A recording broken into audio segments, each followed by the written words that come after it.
Deixa eu ir lá fazer o meu trabalho. Citar.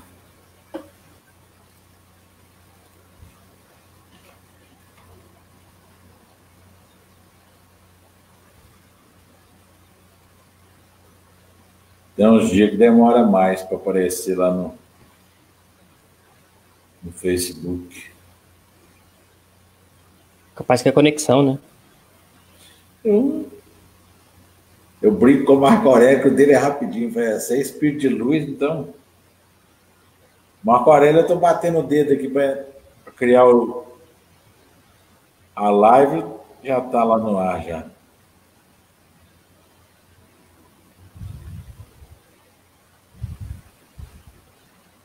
Talvez seja questão de conexão. Está demorando um pouquinho hoje. É porque em Belo Horizonte, eu estou em Belo Horizonte. O trânsito aqui é mais conturbado, entendeu? Ah, tá. Aí até a internet chegar. Aí, ó. Mas vamos fazer o seguinte. Vamos começar. Daqui a pouco eu faço isso. Meus irmãos, bom dia a todos. Sejam bem-vindos. Hoje é sexta-feira, dia 4 de setembro. Feriado prolongado aí. Segunda-feira, né? A propósito, segunda-feira vai fazer 18 anos que eu me mudei para Sacramento. Vou ficar de maior em Sacramento. Vamos fazer o seguinte, vamos fazer um estudo do Livro dos Espíritos, enquanto a gente, antes de, deixa eu ver aqui, questão 456. Está lá no capítulo 9, Intervenção dos Espíritos no Mundo Corporal. Questão 456. Os espíritos veem tudo o que nós fazemos? Kardec indaga. Os nossos irmãos respondem: podem vê-lo, visto que vos rodeiam incessantemente. Todavia, cada um não vê senão as coisas sobre as quais dirige sua atenção, porque com aqueles que lhes são indiferentes, eles não se preocupam. Meus irmãos, o que quer dizer isso? A gente não está sozinho nesse mundo. Nós não temos esta exclusividade. Então, do lado de cada um de nós está uma grande quantidade de espíritos. Aqueles que nos seguem por necessitar, por admiração, por sintonia, sejam eles bons, ou mesmo aqueles que estão em desenvolvimento. Tem também aqueles que estão nos rodeando, porque, como diz a minha esposa, são os nossos perseguidores. Só que o negócio é o seguinte, mesmo a gente estando um do lado do outro, às vezes eles não veem, eles têm como nos ver. Mas do mesmo jeito que pode acontecer uma coisa que eu virei para o lado justo naquele momento e não vi, pode.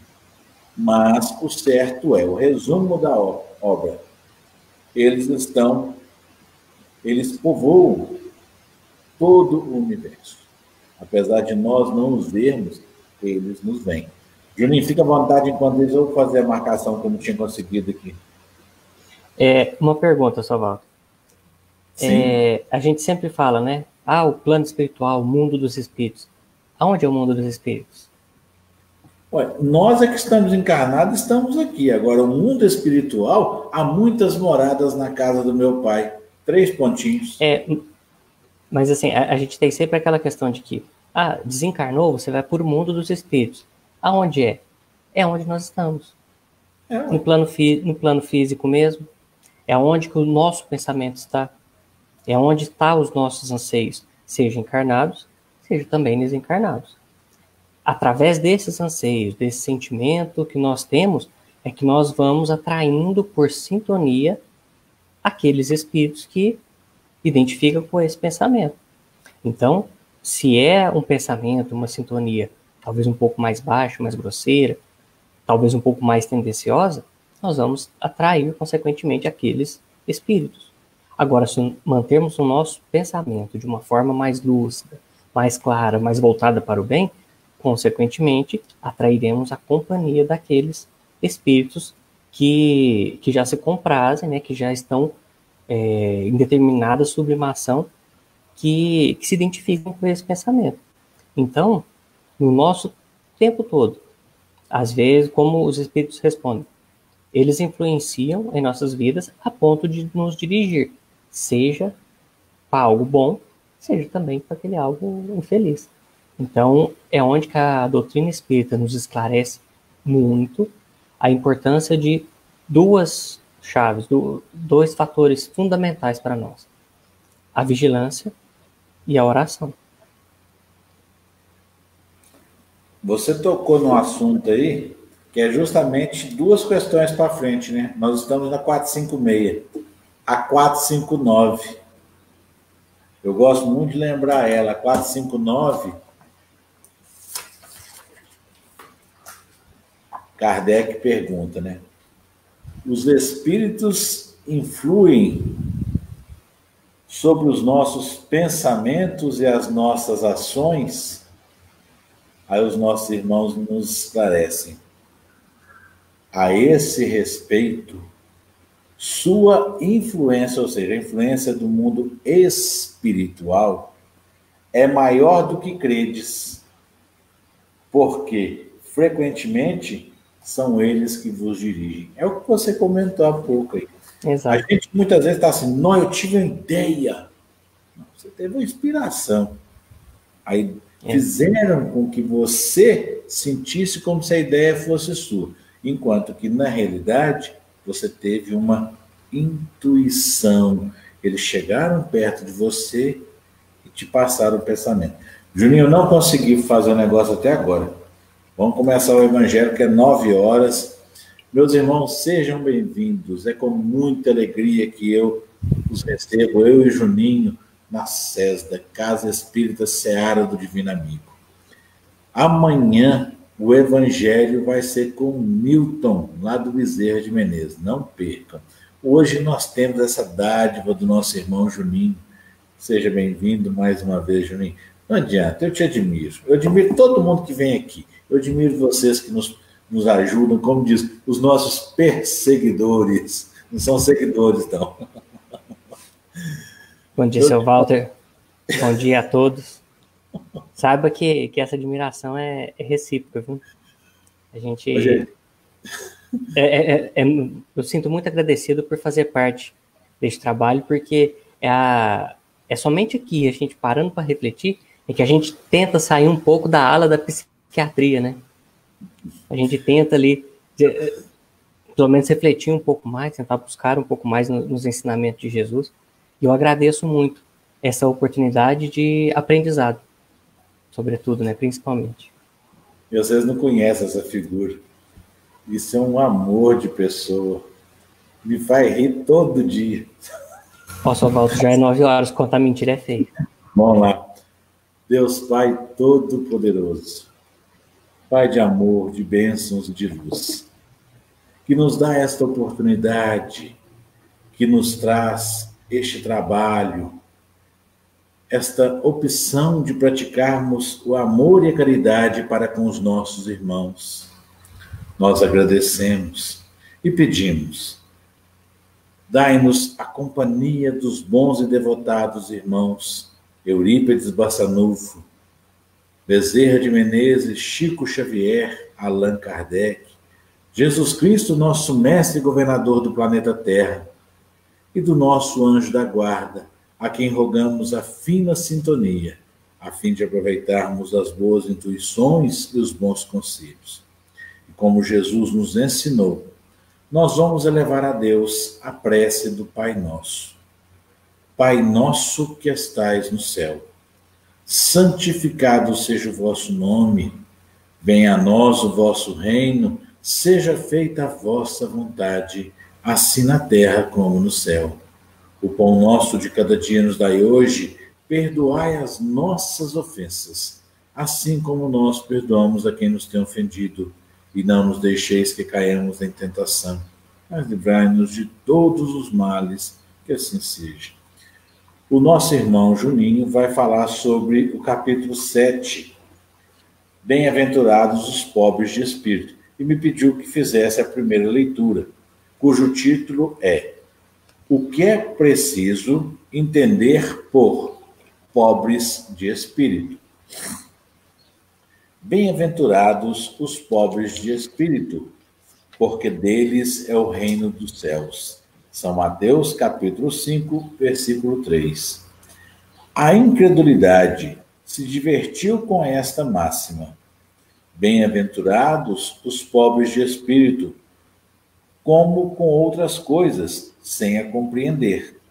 Por pobres de espírito, Jesus não entende os homens desprovidos de inteligência, mas os humildes.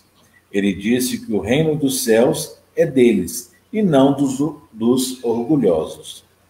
Os homens de ciência e de espírito, segundo o mundo, têm geralmente tão alta consideração de si mesmo e de sua superioridade que olham as coisas divinas como indignas de sua atenção. Seus olhares, concentrados sobre sua pessoa, não podem se levar até Deus. Essa tendência a se crer acima de tudo não os leva, senão, muito frequentemente, a negar o que, estando-lhes acima, poderia rebaixá-los e a negar mesmo a divindade. Ou se consentem em admiti-la, contestam-lhe um dos seus mais belos atributos, sua ação providencial sobre as coisas desse mundo, persuadidos de que só eles bastam para bem governar. Tomando sua inteligência por medida da inteligência universal e se julgando aptos a tudo compreender, não podem crer na possibilidade daquilo que não compreendem. Quando pronunciam seu julgamento, têm-no por inapelável. Juninho, quer que continue ou tá? Pode, por favor. Se recusam a admitir um mundo invisível e um poder extra-humano, não é, entretanto, porque isso esteja acima de sua capacidade, mas porque seu orgulho se revolta com a ideia de uma coisa acima da qual não podem se colocar e que os faria descer de seu pedestal. Por isso, eles não têm senão sorrisos de desdém por tudo que não é do mundo visível e tangível. Eles se atribuem muito de espírito e de ciência para crerem nessas coisas. Segundo eles, boas para as pessoas simples, tendo aqueles que as levam a sério por pobres de espírito. Entretanto, o que quer que digam, lhes será preciso entrar, como os outros, nesse mundo invisível que ridicularizam, quando seus olhos serão abertos e reconhecerão seu erro. Mas Deus, que é justo, não pode receber na mesma categoria aquele que menosprezou seu poder e aquele que se submeteu humildemente às suas leis, nem os igualar. Em dizendo que o reino dos céus é para os simples, Jesus quer dizer que ninguém é nele admitido sem a simplicidade de coração e humildade de espírito. Que o ignorante que possui essas qualidades será preferido ao sábio que crê mais em si que em Deus. Em todas as circunstâncias, ele coloca a humildade no plano das virtudes que nos aproximam de Deus, e o orgulho entre os vícios que nos distanciam dele. E isso por uma razão muito natural, de vez que a humildade é um ato de submissão a Deus, enquanto que o orgulho é uma revolta contra ele. Mais vale, pois, para a felicidade do homem, ser pobre em espírito no sentido do mundo e rico em qualidades morais. Juninho, a palavra é tua. Fique à vontade, que a paz e a luz esteja contigo e com todos nós. Assim seja. Mais uma vez, o Evangelho de Jesus vem nos proporcionar uma reflexão na nossa conduta de vida, vem nos orientar, vem nos dar um norte para como proceder. Uma vez em que Jesus disse essas palavras, bem-aventurados os pobres de espírito, é mais um convite para a nossa reflexão na nossa vivência, no nosso dia a dia, como estamos nos portando frente à vida, não apenas frente à nossa existência física, que é momentânea, que é passageira, que existe um início e que existe também um fim, mas também o Evangelho, esta mensagem vem nos trazer um roteiro, um modo a seguir na vida em espírito, naquela vida em que busca compreender a sua encarnação, o seu verdadeiro objetivo desta encarnação, para assim colher os frutos na vida espiritual, no espírito, nessa essência divina que fomos criados, simples e ignorantes, para chegarmos à perfeição.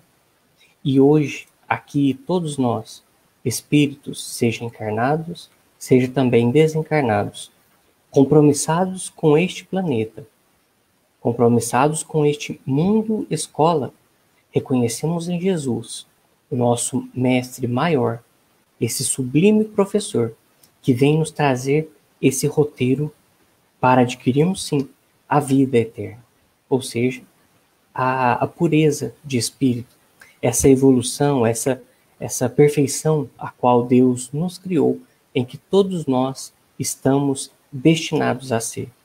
Afinal de contas, isso nada mais é de que uma aplicação das leis de Deus, que é a lei do progresso, a lei da evolução, que vai muito mais do que a lei de evolução, de progresso intelectual, mas, sobretudo, a evolução, o aprendizado, o progresso moral.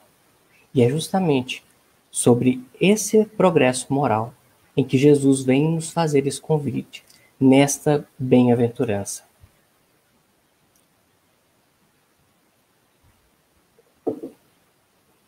Então, quando lemos, logo no início do Evangelho, dessa leitura, quando Allan Kardec nos diz: a incredulidade se divertiu com esta máxima, bem-aventurados os aflitos, como com outras coisas sem a compreender.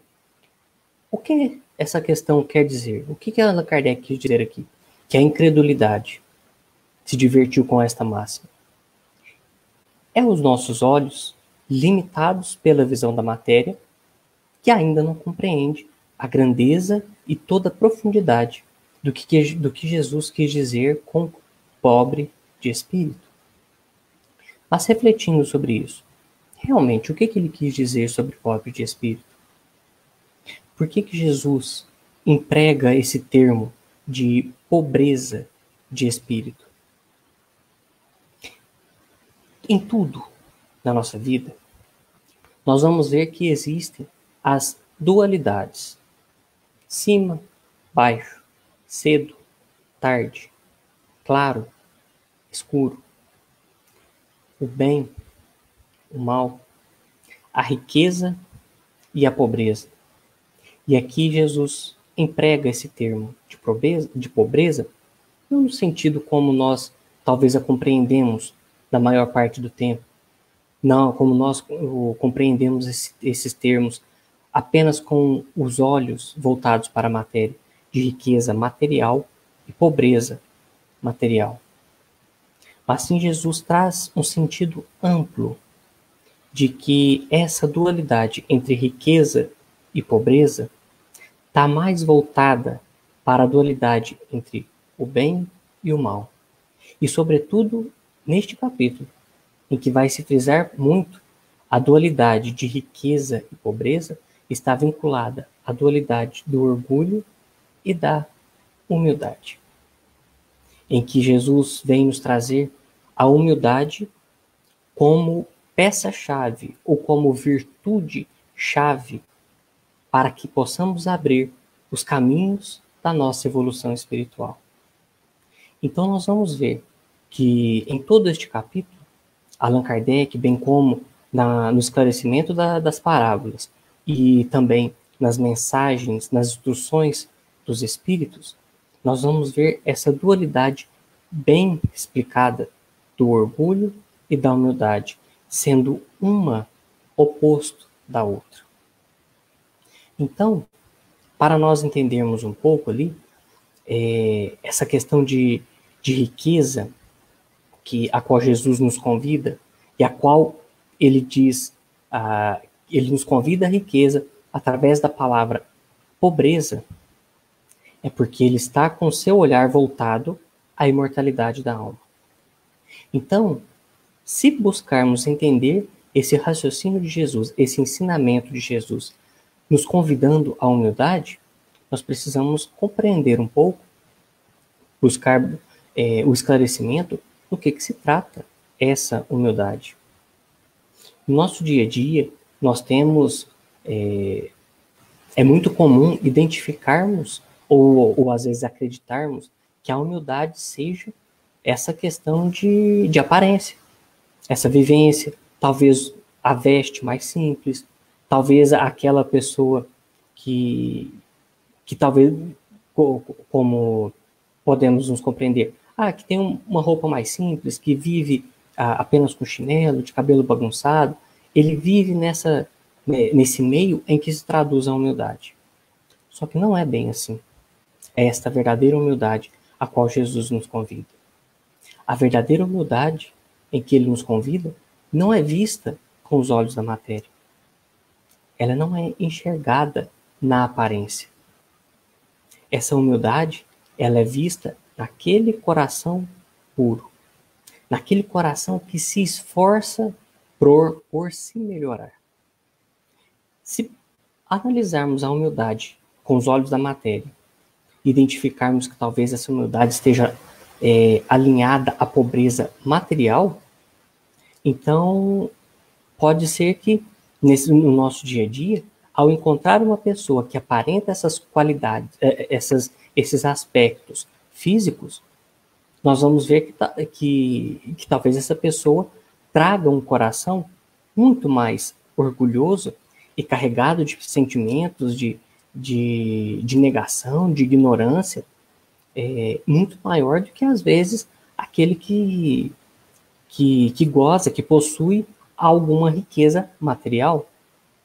Então nós compreendemos que a humildade é muito além do que a aparência física. A humildade é aquela virtude que só é enxergada quando os corações se identificam. E é este convite que Jesus nos vem trazer, a deixarmos o orgulho, a despojarmos dessa mazela, e assim buscarmos a nossa qualidade, buscarmos desenvolver essa virtude. Porque é justamente aqui, nesse aspecto em que o Evangelho, que essa leitura nos traz sobre a comparação entre o orgulho e a humildade, é justamente nesse aspecto em que o orgulhoso, ele já possui determinada inteligência, determinada posição. E quando é convidado, ou quando ele é submetido a um confronto ali, de reconhecer que existe algo acima dele, ele nega, ele não aceita, porque aquele orgulho o faz compreender. É como se fosse uma pessoa muito estudada, portador de grande conhecimento, e em determinada situação é defrontado com talvez alguma situação, alguma pessoa em que possui um nível de educação, um nível de compreensão maior do que o dele, ele já se revolta. Aquilo ali já não faz. Então a gente vê que, assim como perguntaram para o Chico uma vez, o que é o mal? E o Chico responde, em que o mal é o bem mal interpretado, o orgulho é aquela humildade ainda incompreendida. É aquele círculo vicioso que nós trazemos, de que eu não reconheço que existe algo superior. E ali o meu orgulho é ferido. Eu busco, sim, o melhor, eu busco aquele conhecimento, aquela inteligência, porém, para mim. Única e exclusivamente para mim. E isso é algo completamente contrário ao que Jesus vem nos convidar, a essa humildade, a essa simplicidade de espírito. Pois o orgulho, ao olhar para cima, ou seja, ao olhar para o céu, dificilmente ele vai reconhecer a beleza das estrelas. Ele vai olhar para o céu e vai trazer no seu íntimo: eu possuo inteligência. Essas estrelas, essa luz, nada mais é do que para abrilhantar a minha vida. Enquanto que aquele humilde, aquele simples de espírito, ou pelo menos aquele que se esforça para ser, ele olha para o céu e, ao olhar as estrelas, passa a contemplar a beleza do firmamento. Ele passa a reconhecer a Deus como o Criador. Ele passa a ter aquele olhar de que o que eu não consigo fazer, mas que existe e que me proporciona a beleza no caminho, é a obra de algo, ou de alguém, ou de um ser que está acima de mim. Aquele que procura desenvolver, ou que procura buscar a humildade, a simplicidade, e que se esforça para não mais aquele orgulho estar presente no seu dia a dia, ele consegue compreender, consegue estar mais próximo de Deus. Não ao ponto de reconhecê-lo nas grandes coisas, nas grandes conquistas, mas sim nas pequenas, nos detalhes. Porque a nossa compreensão de Deus varia, ou seja, ela é de acordo com o nosso entendimento, com a nossa capacidade de compreensão. Por isso, é mais fácil reconhecermos a presença de Deus na natureza, nas flores, naqueles gestos simples, do que talvez na própria criação, talvez na grandeza de todo o firmamento. Por que seria mais difícil? Porque ainda nos falta conhecimento. Aquele conhecimento da ciência, da astronomia, aquela filosofia mais profunda em que vem decantar a beleza e a grandeza de Deus. Mas começa no nosso esforço de melhorar, de buscar esta humildade a qual Jesus nos convida. E isso, traduzido naquela forma de reconhecer a Deus como nosso Pai, começa no gesto simples. E aonde que está esse gesto simples a qual Jesus vem nos convidar? É justamente no item 3 do Evangelho segundo o Espiritismo, nesse capítulo 7, Bem-aventurados os pobres de espírito. Vejamos no item 3, que é intitulado: Todo aquele que se eleva será rebaixado. Nesse mesmo tempo, os discípulos se aproximaram de Jesus e lhe disseram: quem é o maior no reino dos céus? Jesus, tendo chamado uma criança, colocou-a no meio deles e lhes disse: eu vos digo em verdade, que se vós não vos converterdes e se não vos tornardes como crianças, não entrareis no reino dos céus. Todo aquele, pois, que se humilhar e se tornar pequeno, como esta criança, será o maior no reino dos céus. E todo aquele que recebe em meu nome uma criança, tal como acabo de dizer, é a mim que a recebe.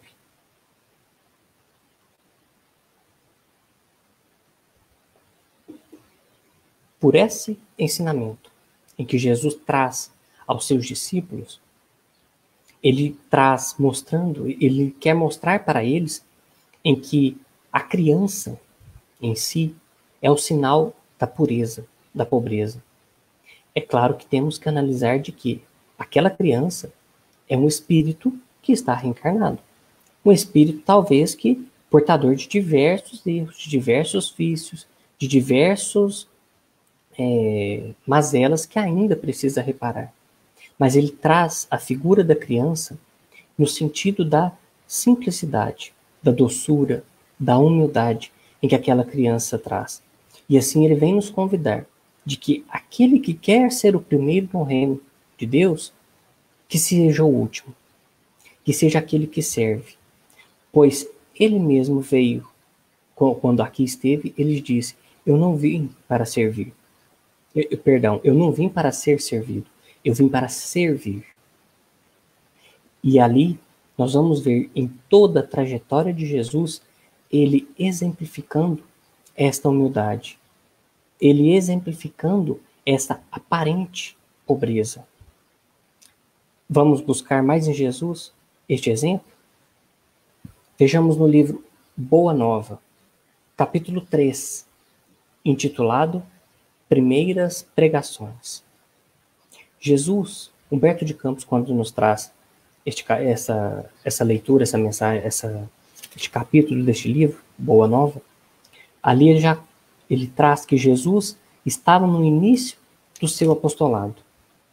E então ele para em frente a um templo, e ali ele, com as suas vestes simples, com seu jeito humilde de ser, passa por ele um grupo de sacerdotes, que aparentemente estão bem vestidos, como era comum daquela época, que eram doutores da lei, que eram aquelas pessoas aptas em termos na aparência, pois eram aptas aos ensinamentos de Deus, porque aparentemente ali eram aquelas pessoas que tinham o contato com as leis, com os mandamentos. Então Jesus estava ali com sua veste simples e passa aquele grupo de sacerdotes. E então um deles vem de encontro a Jesus e olha para ele naquelas vestes simples, diz a ele, Galileu, o que fazes na cidade? E Jesus responde, passo por Jerusalém, buscando a fundação do reino de Deus, exclamou o Cristo com modesta nobreza.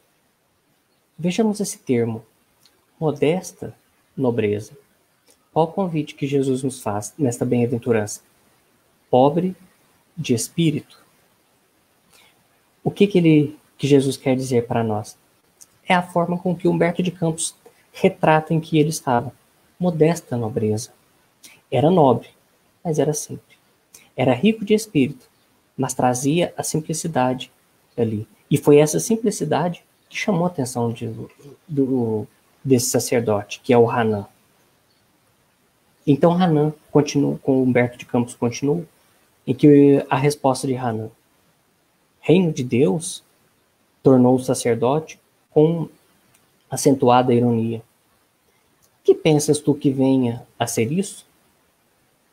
Jesus responde, este reino é a obra divina no coração dos homens, exclamou Jesus com grande serenidade.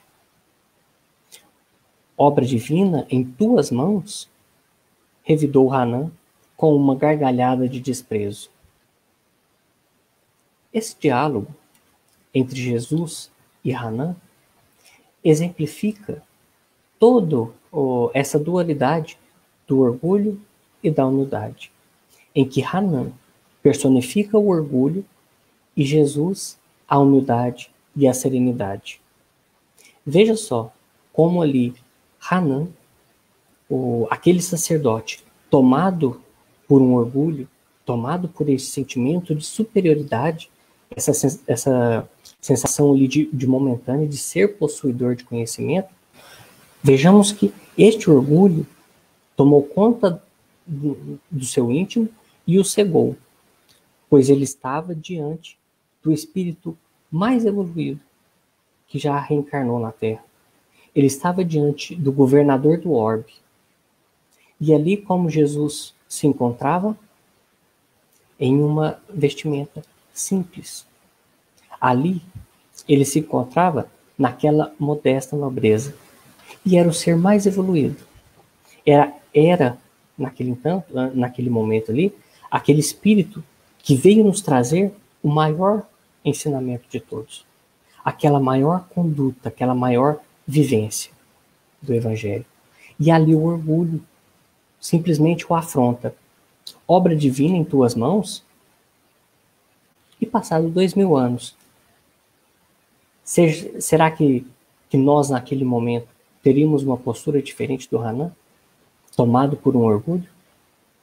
E ali, hoje, em que nós, passado mais de 2000 anos, nós buscamos essa nobreza, essa singeleza em que Jesus vem nos trazer, em que Jesus personificou o espírito mais rico, que se fez o espírito que mais serviu, que se fez o espírito que aparentemente traduziu uma pobreza, mas nessa pobreza nos legou o maior tesouro, a maior riqueza, que é a vida do espírito, que é essa vida, que é essas qualidades, essas virtudes, a qual esse mestre vem nos concordar. Então, essa humildade a qual vem descrever neste capítulo, desses pobres de espírito, não é aquela humildade, aquela simplicidade de aparência. É aquela simplicidade em que Jesus nos convida à vivência interior. É aquela simplicidade que conseguimos enxergar com os olhos do coração. Vejamos mais um exemplo para trazer para o nosso dia a dia, porque quando nós falamos em Jesus, nós o buscamos como referência, talvez soa estranho para nós, porque temos aquela velha desculpa de que Jesus ele é um espírito evoluído, ele está muito longe de mim, quem sou eu para chegar? Sim, também podemos compreender essas indagações.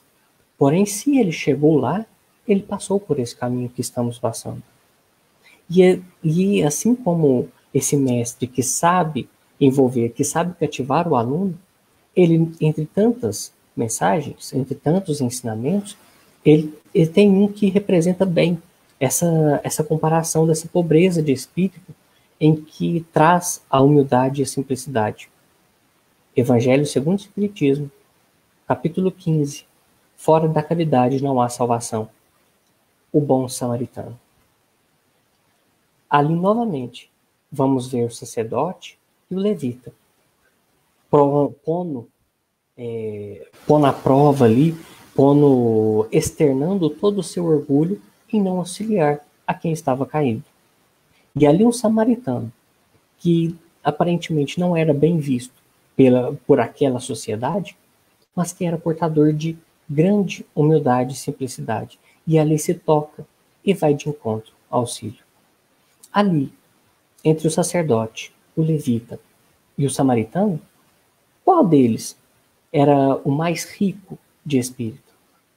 Que aparentemente se tornou pobre de espírito, mas personificou a riqueza, a grandeza ali que Jesus vem nos trazer o convite. E assim é o nosso dia a dia. É assim esse convite para Jesus, que Jesus nos faz no nosso dia a dia. A vivência dessa humildade que aparentemente, que vai nos trazer, que vai nos explicar e detalhar o que é essa pobreza. Que, na verdade, não é uma pobreza de espírito, mas sim a verdadeira pureza de espírito, a qual Jesus vem nos convidar à vivência. Então, se esta mensagem, trazendo para o roteiro, se o Evangelho de Jesus nos traz um roteiro de vida, uma conduta de vida tal qual Jesus, se nós estamos buscando essa mensagem no capítulo 7, bem-aventurados os pobres de espírito, para que possamos compreender bem essa bem-aventurança, precisamos voltar 2 capítulos anteriores. O capítulo 5, bem-aventurados os aflitos, e o capítulo 6, o Cristo Consolador. Por quê?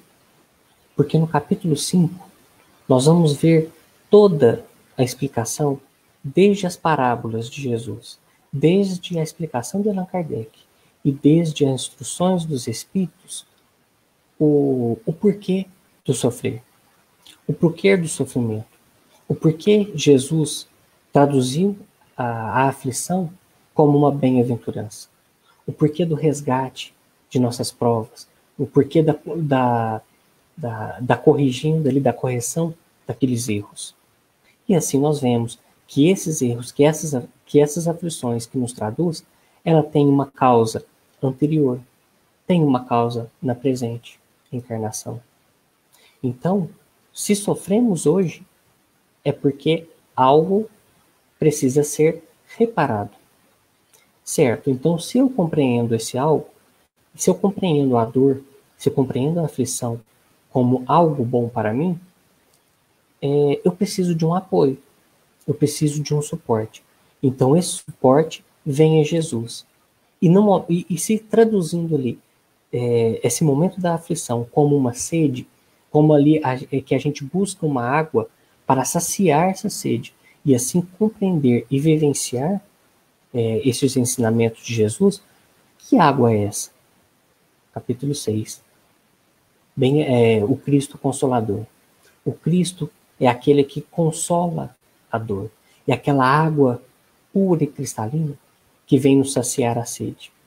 Aí sim, compreendendo, a partir do momento em que compreendemos a aflição como um benefício, que vamos beber desta água, essa água vem junto com o convite.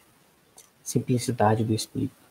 Bem-aventurados aqueles que se humilham diante de Deus, ou seja, aqueles que reconhecem o Pai como aquele ser maior que não desampara nenhum dos filhos. E assim, na humildade, nessa vivência, nessa conduta, em que Jesus nos traz o convite, vamos sim, vamos buscar cada vez mais estar próximo de Deus. Porque tem uma frase de Emmanuel que traduz bem o que é ser um discípulo de Jesus. Emmanuel nos diz que o verdadeiro discípulo de Jesus não é aquele que não tem mais as suas imperfeições, não é aquele ali que já despojou de tudo, que já despojou daqueles sentimentos.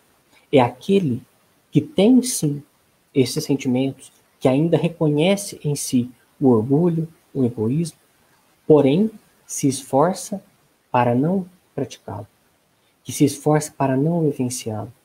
É aquele que se esforça para que o orgulho e o egoísmo não tenha mais presença, não sobressaia nos seus atos, mas sim aquele que se esforça no caminho da humildade, aquele que se esforça por seguir os ensinamentos de Jesus. E é o convite, feito há mais de 2000 anos, que está sempre presente e atual no nosso dia a dia. Olha o momento que estamos vivendo hoje.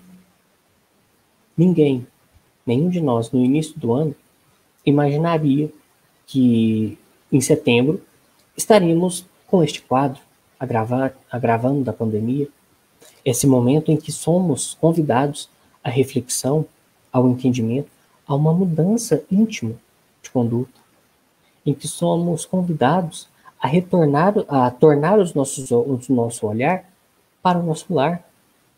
Como que está sendo a minha vivência no lar? Como que está sendo essa riqueza e pobreza, essa dualidade no nosso lar, na nossa vivência? Como está sendo nas nossas vidas? Como eu estou convivendo com essa dor? Se está doendo, por que está doendo? Como que nós, no nosso dia a dia, estamos aproveitando o nosso tempo, as nossas experiências para aprendizado, para o nosso crescimento, para como que essa bem-aventurança está, não apenas essa do capítulo 7, mas todas, como estas bem-aventuranças, ou seja, esse convite ali de fortalecimento que Jesus nos traz através das bem-aventuranças, como que está sendo esta vivência em nós, no nosso dia a dia, no nosso familiar, no nosso trabalho, no nosso meio. Então, busquemos, meus irmãos, refletir sempre nos ensinamentos de Jesus. Busquemos corrigir em nós, esforçarmos, assim como Emmanuel nos diz, esforçarmos para sermos discípulos de Jesus, que reconhece essas mazelas, essas imperfeições, mas que se esforça para não deixá-las, que tomem conta, não deixar que essas mazelas, essas imperfeições tomem conta do nosso dia a dia.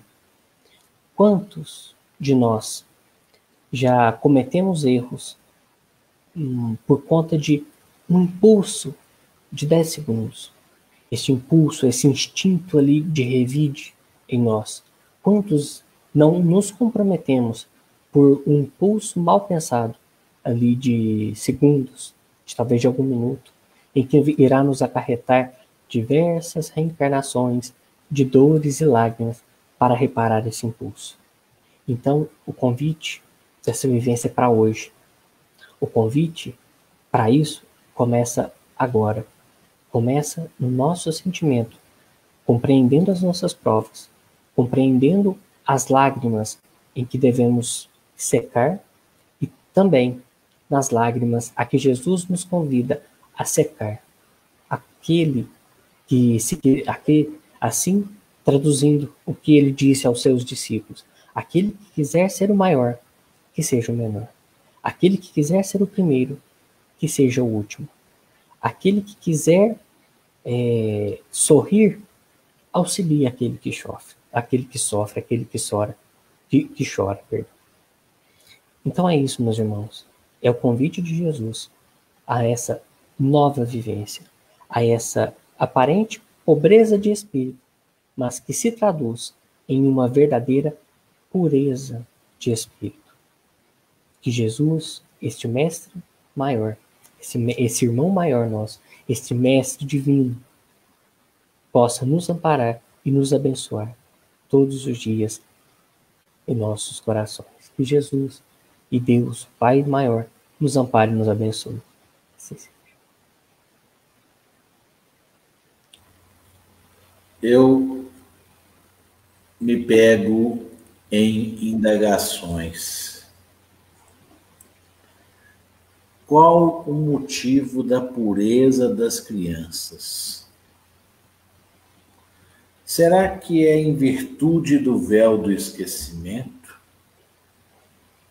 Será que é porque, ao acabar de sair de um planejamento reencarnatório, é como se você tivesse passado por uma reforma íntima? Porque naquela questão, está aqui, ó, que o ignorante que possui essas qualidades será preferido ao sábio que crê mais em si do que em Deus. A criança, parece que a memória dela é desse tamanhozinho, né?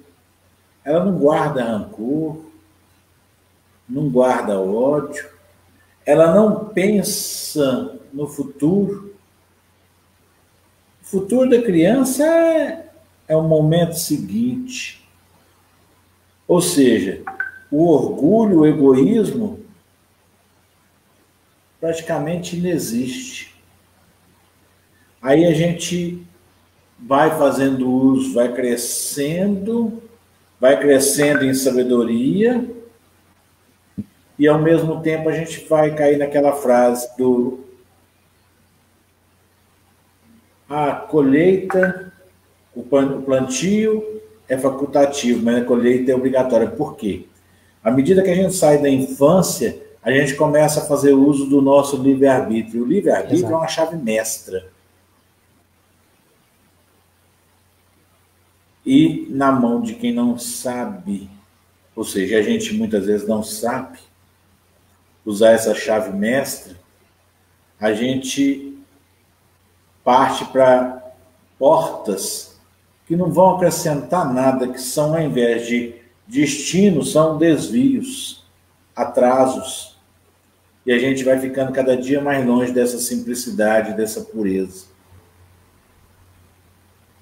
O livre-arbítrio,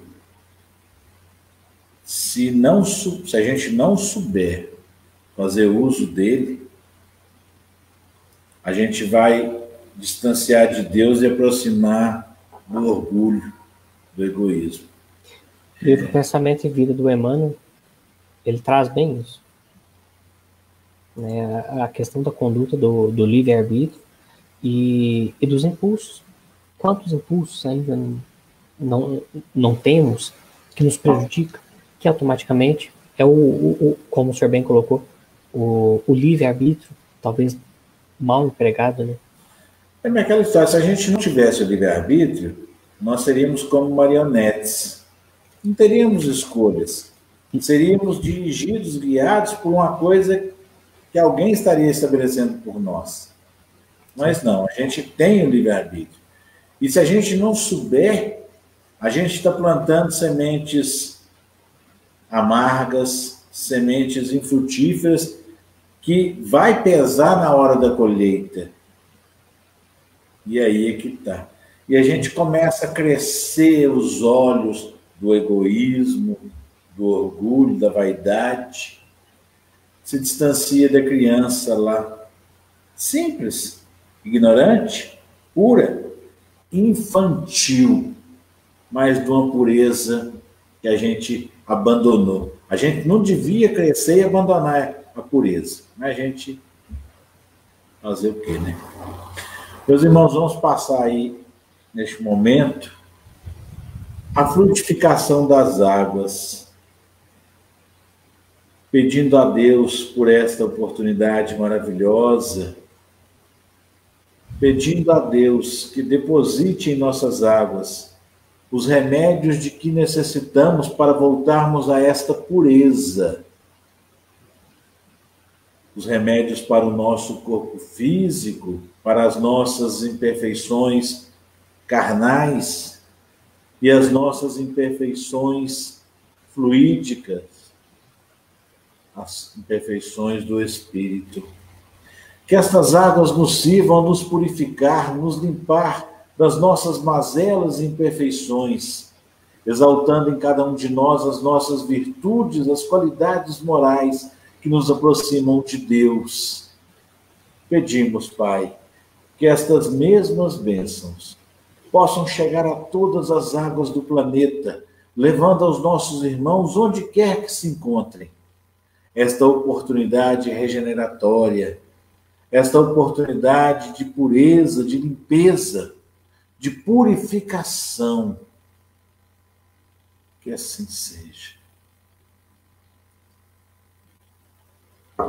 Chegamos à segunda parte. É aquele momento em que a doação energética de cada um, através das vibrações, da sustentação, a doação das boas energias, partilhar o que é bom, praticar a caridade, que possamos doar de nós estas boas energias, rogando ao Pai, para que Ele nos permita levarmos as suas bênçãos e a sua luz. E possamos, assim, partir em caravana, indo de encontro àqueles nossos irmãos que estão necessitados, aflitos, doentes, desesperados, desequilibrados, com dificuldades diante de suas provas. Pedimos, Pai, a assistência para aqueles que nos rogam, o concurso da prece, que tem seus nomes anotados em nosso caderno. Pedimos por todos aqueles nossos irmãos, onde quer que estejam, encarnados ou na erraticidade. Pedimos pela espiritualidade amiga, detentora, intelectual deste trabalho, que ela receba todas as bênçãos e luz para que continue firme neste propósito. E neste momento, eu peço para que cada um use de sua fé, eleve a Deus as suas preces, com as suas súplicas e os seus agradecimentos, enquanto recebemos o passe.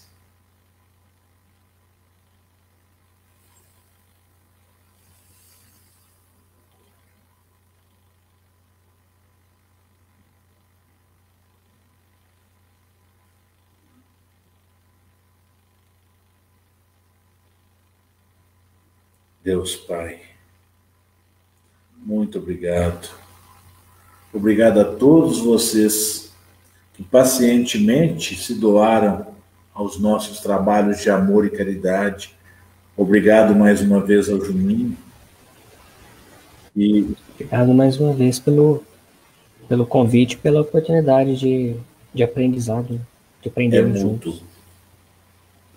Juninho, se você quiser fazer algum agradecimento, eu vou encerrar. É bem isso mesmo. Agradecendo a companhia de todos que estiveram conosco, agradecendo ao Senhor mais uma vez pelo convite e agradecendo a Deus, rogando a Ele que nos fortaleça nessa caminhada, hoje e sempre. Meus irmãos, muito obrigado a todos vocês. E eu peço, vamos encerrar o Evangelho de hoje com a prece de cartas, lembrando que amanhã o Evangelho será com o Newton, lá de Uberaba, e que quinta-feira que vem, dia 10, às 20 horas, 8 horas da noite, nós teremos uma palestra com Fabiano Possati. E detalhe, eu sei que o Sacramento tem um público muito fã do Sérgio Santos. Segunda-feira, feriado, dia 7 de setembro, o Evangelho vai ser um evangelho musical com a participação do Sérgio Santos. Ou seja, vai nos trazer a alegria da música, da prece através da música. Vamos então à prece de Cáritas.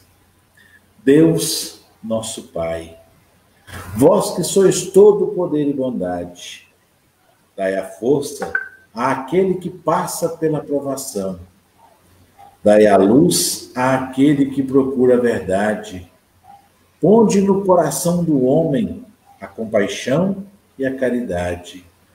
Deus, dai ao viajor a estrela guia, ao aflito a consolação, ao doente o repouso.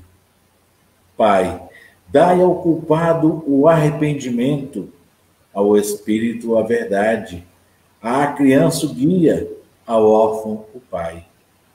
Senhor, que a vossa bondade se estenda sobre tudo que criastes. Piedade, Senhor, para aqueles que não vos conhecem.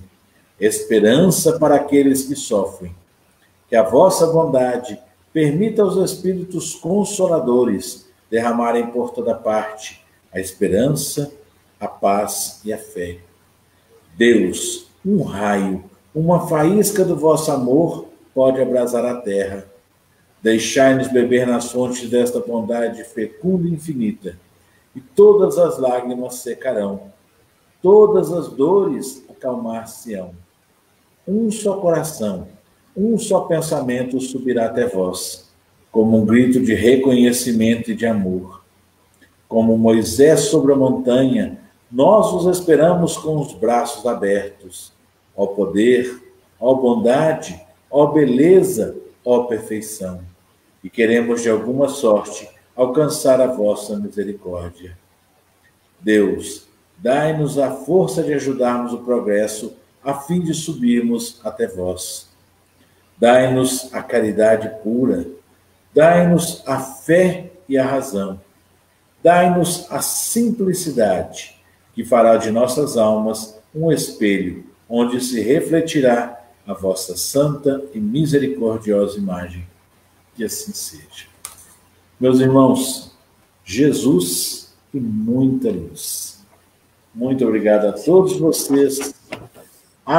Domingo agora, teremos o Marcelino lá de Araxá. Olha só, sábado o Newton, domingo o Marcelino, segunda o Sérgio Santos. Um abraço, fiquem com Deus. Juninho, só um instantinho, por favor.